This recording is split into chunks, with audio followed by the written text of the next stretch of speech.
Hola, ¿qué tal? Los saludo con mucho gusto. Yo soy Ethel Soriano. Gracias. Gracias por acompañarme aquí en Bien y Saludable.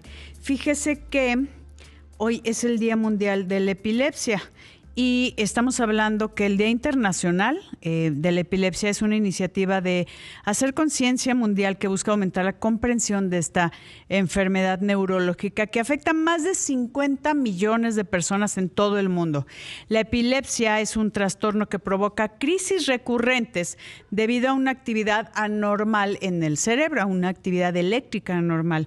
En este día es fundamental recordar la importancia, obviamente, de la inclusión, el acceso a tratamientos adecuados y, por supuesto, la eliminación de prejuicios que afectan la calidad de vida de quienes conviven con la epilepsia.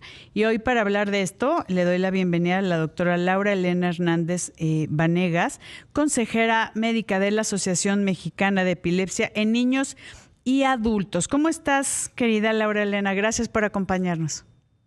Muchas gracias, aquí. Muchas gracias por la invitación.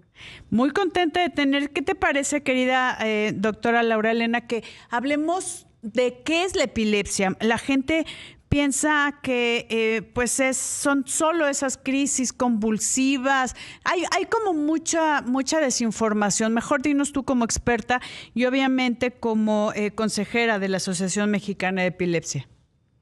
Claro, muchas gracias por el espacio. Bienvenida. La epilepsia realmente es un grupo de enfermedades, pero se engloba con la palabra epilepsia. Entonces también podrían ser, por ejemplo, las epilepsias.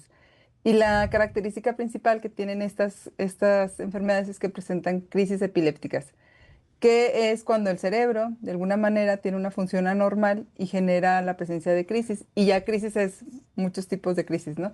Pero como tú justo lo acabas de decir, no solamente se trata de crisis epilépticas, sino de las consecuencias que la epilepsia puede tener, tanto psicológicas, sociales y demás, porque las crisis pueden afectar varios aspectos de la vida. Uh-huh.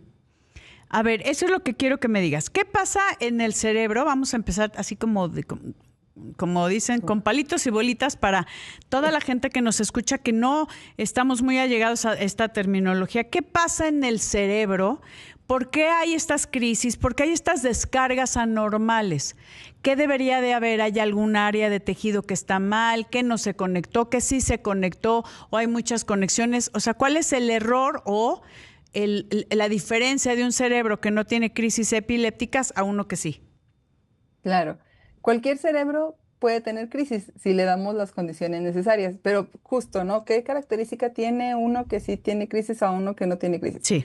Podríamos pensar, por ejemplo, que el cerebro es como una red eléctrica, lo que se genera entre ellas como muchas conexiones.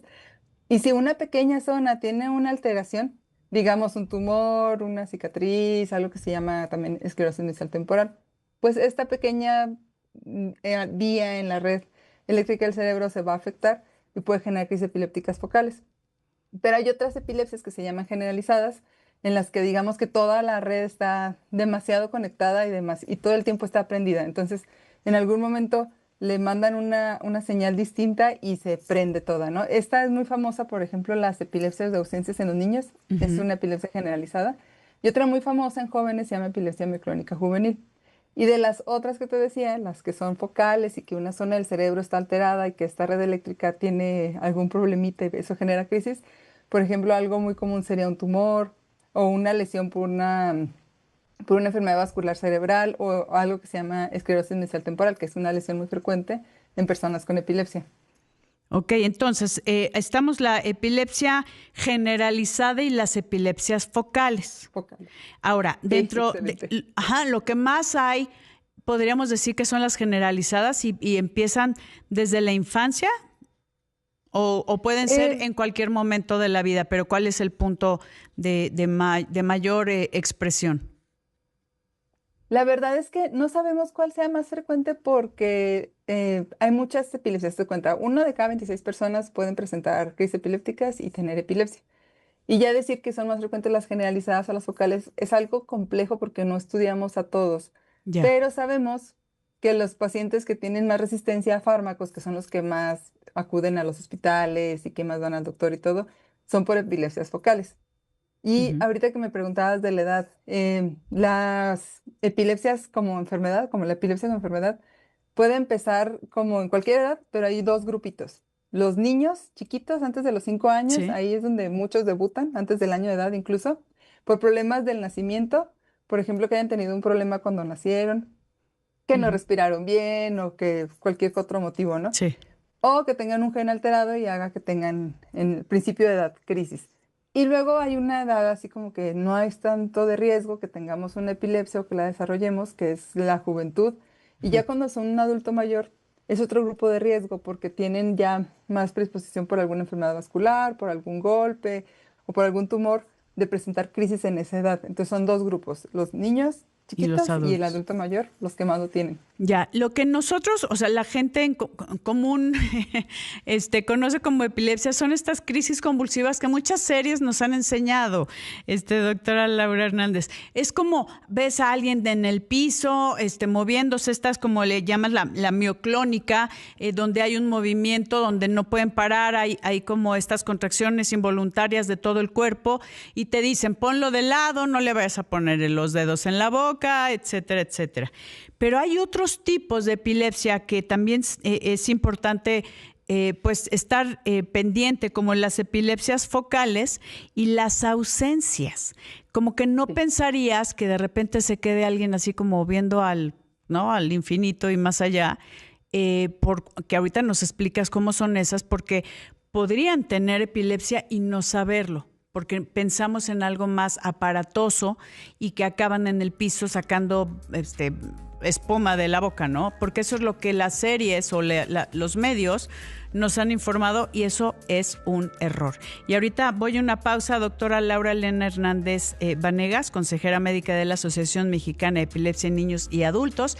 Amigos, y regresamos con más información. No se vaya. Laura Elena Hernández, que piensan es algo de mis ojos. No lo Sí, piensan podría como del ser. cerebro, ¿no? Sí. O por ejemplo, la más famosa de las focales, pues es la del lóbulo temporal. Esa puede ser que nadie lo vea lo que está pasando y la persona sienta una sensación en su pancita que va subiendo, así como nosotros le decimos la sensación epigástrica ascendente, ¿no? Algo que empieza aquí abajo y empieza a subir y que aparte se acompaña de miedo y una sensación de, ah, chis, como que esto ya lo había vivido. O sea, Así esto es como algo que el ya me déjà había vu. pasado.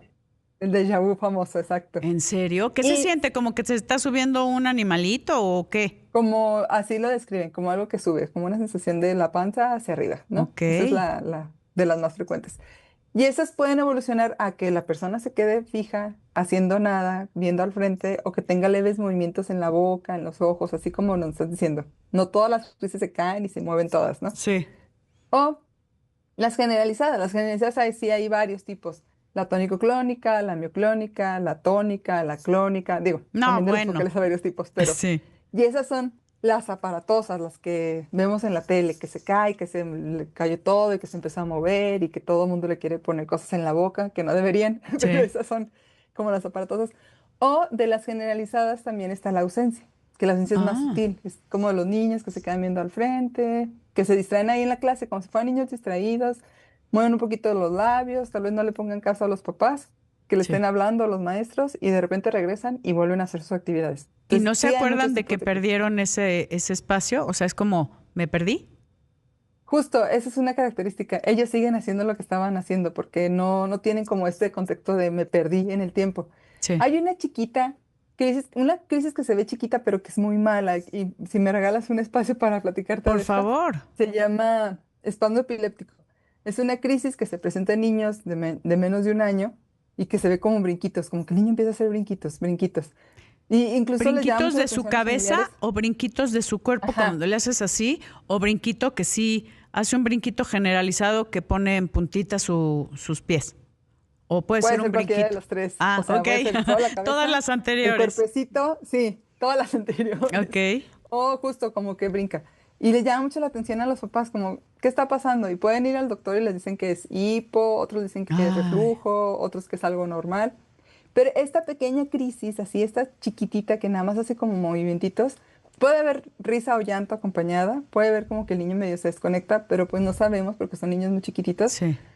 Esta es una mala noticia. O sea, esto es una crisis que se llama espasmo epiléptico y que Ujú. nos está anunciando una epilepsia muy rara que se llama síndrome de West, que Uy, estas pueden evolucionar a un Dravet. Entonces también estas justo el tipo de crisis que no sabemos dónde poner. Si Ya. vieran la clasificación de las crisis, estaría el espasmo epiléptico en las focales, en las generalizadas y en el inicio O desconocido, sea, en además, todo. porque también esa Sí. lo sabemos. Ajá. O sea, lo que estamos viendo, doctora, es como un mundo. O sea, como por eso dijiste es las epilepsias.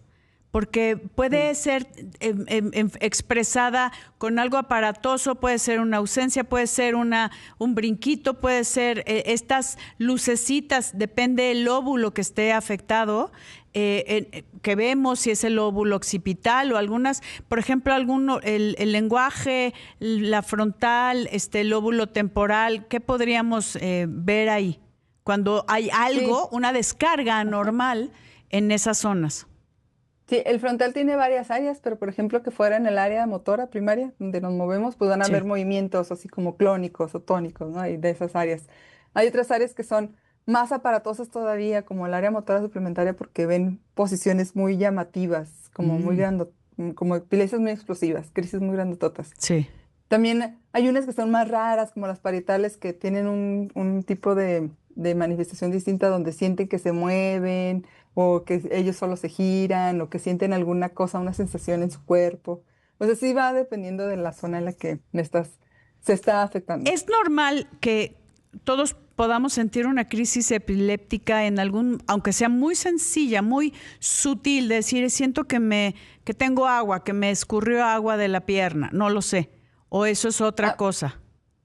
es otra cosa. No, realmente no es normal. O sea, es común, es frecuente como enfermedad, pero es una enfermedad. No es normal sentir una crisis. Sí hay personas que sin la enfermedad como la epilepsia tal cual podrían sentir una crisis epiléptica, pero porque el cerebro está sufriendo por algún motivo en ese momento. Ok. Por ejemplo, ¿Deshidratación podría ser?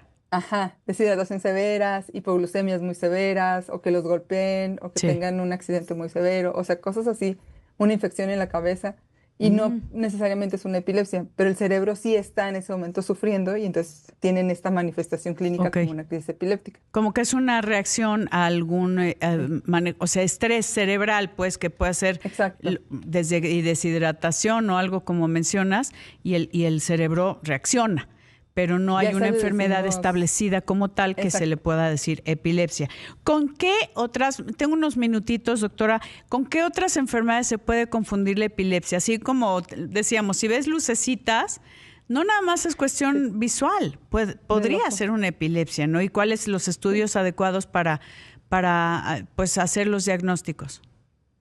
Les voy a contar que para, por ejemplo, sospechar de crisis, Sí, cuando uno sospechamos de crisis es porque las personas están teniendo un evento que es distinto a lo que debería estar sintiendo. O sea, por ejemplo, esto de veo las lucecitas, o escucho algo raro, o siento como un recuerdo y así.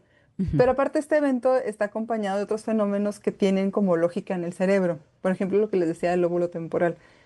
Tengo un recuerdo, porque todos podemos tener un déjà vu, pero tengo un sí, recuerdo y aparte tengo miedo y aparte tengo la sensación epigástrica. Bueno, eso ya es más complejo, puede ser una crisis.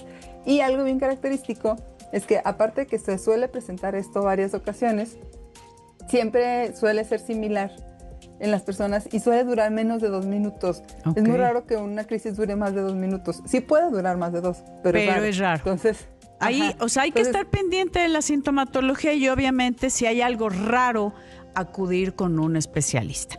Querida Laura Elena, amigos, voy a una pausa y regresamos con más aquí en Bien y Saludable. Estamos hablando sobre el Día Mundial de la Epilepsia de la Asociación Mexicana de Epilepsia en Niños y Adultos.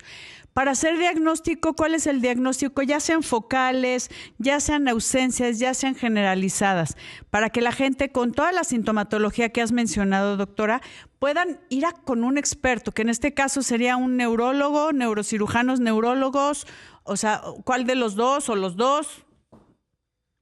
sí, definitivamente. Ya hay una estadística de que hasta el 80% de la población que tiene epilepsia no llega al diagnóstico. Esto es mundial, no solo No, México, es mundial. bueno, el Y 80. el 80.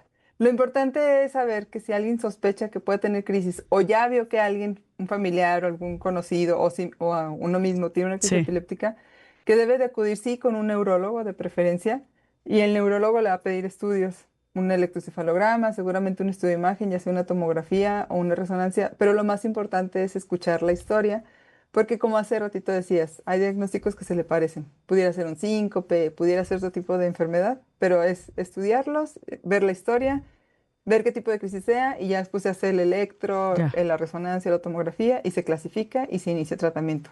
El tratamiento, la epilepsia, ¿puedes vivir con ella toda la vida si estás bien controlada? Sí, ahí el 70%, digamos que de cada 10, 7 con solo fármaco van a estar bien. Y Ujú. tenemos un grupo que se llama resistentes al fármaco, que ese es Sí. el grupo por el que queremos ahorita trabajar un poquito más intensos, que son los que ya probaron 2 fármacos y siguen con crisis. Y esas crisis, ¿qué más les podemos hacer? Bueno, hay iniciativas como hacer cirugía, dietas especiales, tratamientos nuevos o innovadores, ¿no? Que acaban de entrar y que pueden ayudar a esa pequeña población de pacientes que siguen con crisis a pesar de los Que fármacos. son resistentes a los fármacos.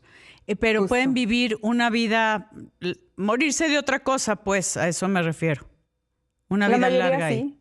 sí, sí, la mayoría sí lo pueden hacer.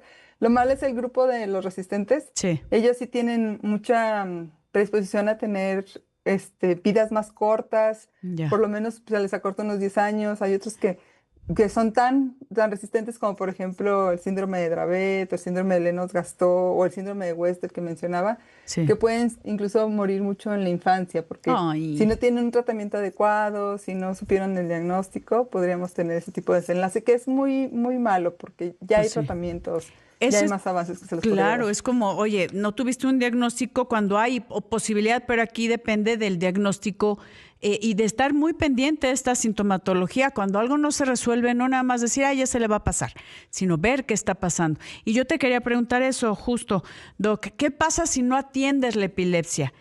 ¿Qué pasa en el cerebro? El cerebro sufre, tiene estas descargas eléctricas, por eso el electroencefalograma, pero ¿qué pasa si no lo detienes? Sí, en general, voy a dar un general en particular. En Sí, general, si no lo detienes, se va generando esta resistencia a los fármacos principalmente y puede tener consecuencias según el sitio en el que está afectando. Por ejemplo, si es alguna epilepsia temporal, tener problemas de memoria. oh, Pero, por ejemplo, niños chiquitos que todavía no desarrollan los hitos, o sea, el poder sentarse, sí. caminar, mover, hacer las cosas, pueden incluso no desarrollarlo. Eso se llama encefalopatías epilépticas.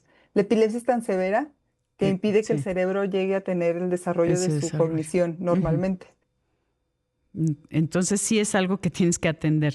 Sí, Y estas crisis van incrementando en increchento si no las detienes y van dañando el tejido cerebral. sí.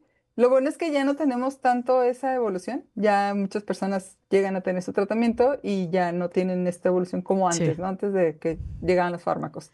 Pero sí, definitivamente está el grupo de epilepsias refractarias con las que necesitamos dar algo más para lograr un mejor control de crisis. Que eso sería lo ideal. Y a mí lo que me preocupa, Doc, es que hay tantas personas sin diagnóstico. Eso es lo Sí, grave, ¿no?